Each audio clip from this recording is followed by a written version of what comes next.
Hi friends, நாகப்பழ juice போடலாமா? அதற்கு தேவையான பொருள்: நாகப்பழம், ஒரு கிளாஸ் பால், சிறிதளவு தேன்.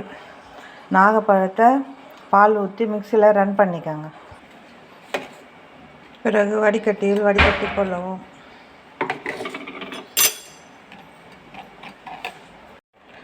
இதில் சிறிதளவு பால்,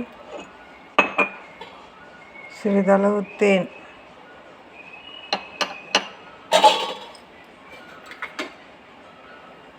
பிறகு நன்றாக கலக்கவும். இது சர்க்கரை நோய்க்கு நல்லது, ஜீரண சக்திக்கு நல்லது. Vitamin A, C, calcium, phosphorus, இரும்பு சத்து, பொட்டாசியம் போன்ற பல வைட்டமின்கள், தாதுக்களும் உள்ளது. இதயத்தை ஆரோக்கியமாக வைத்திருக்க உதவுகிறது.